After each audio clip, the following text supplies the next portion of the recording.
আজকে দুপুরে প্রায় 12টার দিকে হঠাৎই ঘরে মেহমান চলে আসলো। তো মেহমানের জন্য অল্প সময় কি কি রান্না করেছি সবকিছু থাকবে এই ভিডিওতে। তো বেশি কিছু রান্না করতে পারিনি। তো আসসালামু আলাইকুম বন্ধুরা, আজকের ব্লগটা খুবই সুন্দর হতে যাচ্ছে, পুরো ব্লগ জুড়ে সাথেই থাকুন। তো ঘরে আসলে কক মুরগি ছিল না, ব্রয়লার মুরগি দিয়ে রান্না করতে হয়েছে। তো মুরগিগুলো মুরগি চিকেন ফ্রাই করার জন্য চিকেনগুলো মাখিয়ে নিয়েছি। আর এখানে আমি মেহমান রসুনের ভর্তা পছন্দ করার তো একটু রসুনের ভর্তা করতেছি।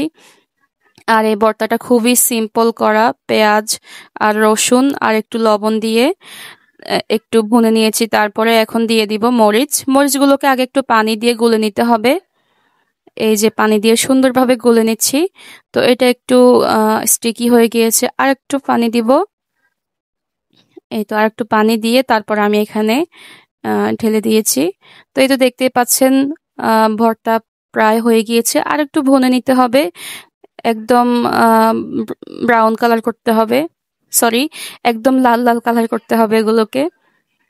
তো এক পাশে আমি মুরগি বসিয়ে দিয়েছি, আর এই পাশে আহ রসুনটা ভুনা করতেছি। আর এইদিকে গরুর মাংস আর আলু দিয়ে রান্না করব।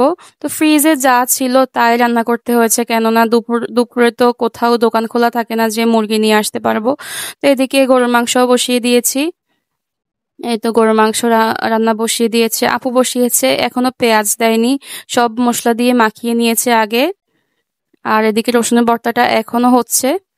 এই তো ভর্তাটা প্রায় হয়ে গিয়েছে। তেলগুলো এক পাশে নিয়ে নিব, তেলগুলো উঠিয়ে রাখবো, কারণ হচ্ছে তেল একটু বেশি হয়ে গিয়েছে। আর এখন গরুর মাংসের মধ্যে পেঁয়াজটা দিয়ে দিলাম।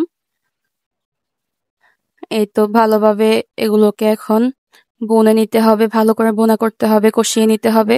গরুর মাংস যত কষানো হয় ততই মজা হয়। তো আমি আসলে চিকেন ফ্রাইয়ের ভিডিওটা করতে পারিনি, চিকেন ফ্রাই করার সময় আমি ছিলাম না।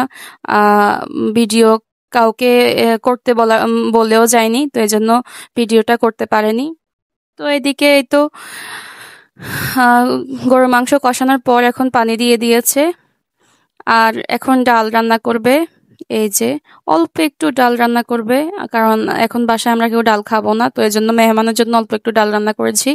আর এখানে প্রায় খাওয়ার সময় হয়ে গিয়েছে, সব রান্নাও যেহেতু শেষ।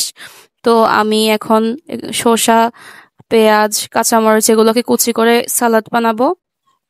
টমেটো ছিল না ঘরের জন্য টমেটো দিতে পারিনি। আর এমনিতেও এই সময় কিন্তু কাঁচা বাজারের অনেক দাম, কারণ মেঘের সময় কাঁচা বাজারের দাম খুব বেশি হয়। তো এই তো দেখতে পাচ্ছেন এখানে আহ এখন ডালে ফোড়ন দিয়ে দিচ্ছি। তো আজকের ভিডিওটা কেমন লেগেছে আমাকে অবশ্যই জানাবেন। আল্লাহ হাফেজ।